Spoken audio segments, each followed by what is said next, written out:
Hey YouTube, AK Jeeper here. Just thought I'd post up a quick video on something that I just purchased for my Browning high power 9mm. We'll start off with a safety check of the weapon. Verify that there's nothing in the magazine.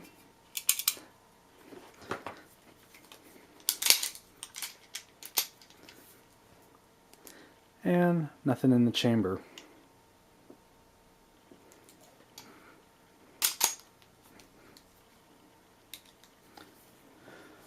This is a Leupold, or Leupold, however you want to pronounce it, QI base, part number 52144. Fits the Browning high-powered 9mm and 40 Smith & Wesson. It's very similar to what I've seen on the internet, made by AimTech, in the sense that it replaces the right side handguard.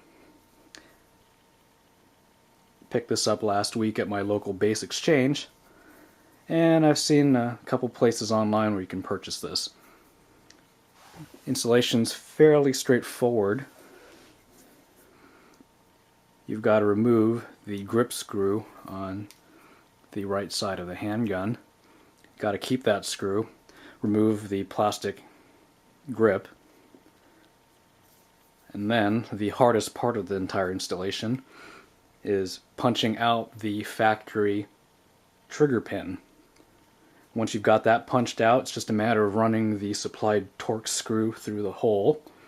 Put a little bit of Loctite on both screws and tighten both evenly until the mount is seated. Once you've done that, you're pretty much ready to install your red dot or your scope or whatever you want.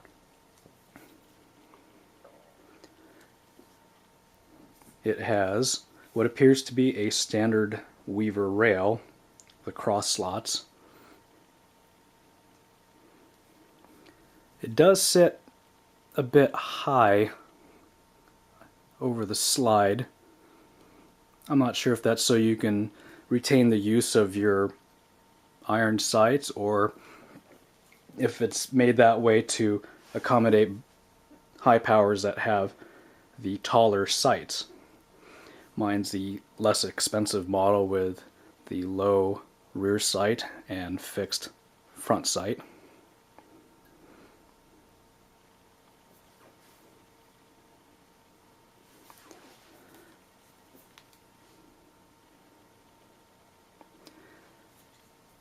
I like how it feels. The thickness of the mount approximates that of the old grip. The only difference is it doesn't have the thumb shelf that the grip originally had.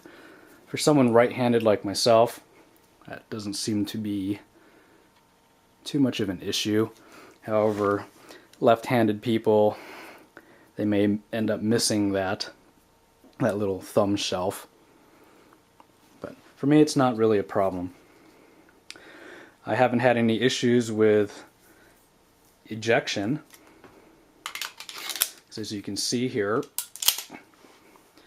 the ejection port is rather unobstructed when it slides fully locked back. All the cartridges seem to eject just fine. There's no evidence that it's hit the rail at all. Although there is a problem, a very minor issue that I have with it, is that because the rail extends so far back, in fact extends further back than the rear sight, makes it a bit hard to grab the slide when you want to rack it back.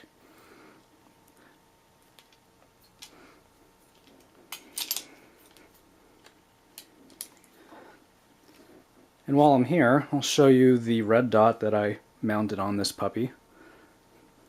It's a Browning Buckmark Reflex sight. It has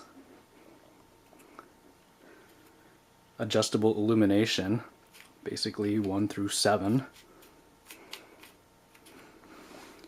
and 4 different reticles.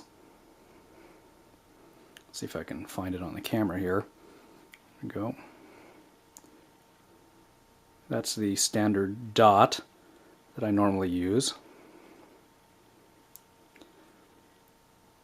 That's a dot and some crosshairs with a circle around it. That's the dot with the crosshairs. And there's a dot with a circle. I find that I use the standard dot as well as the dot with a circle the most. All in all, works pretty good. Although it does sit a little bit high on that rail. It makes it a little bit awkward at first, but you kind of get used to it.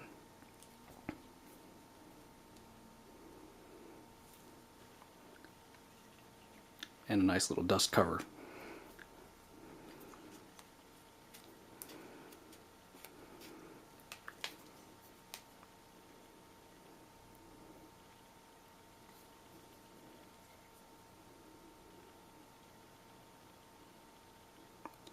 Well, that's all I have for right now.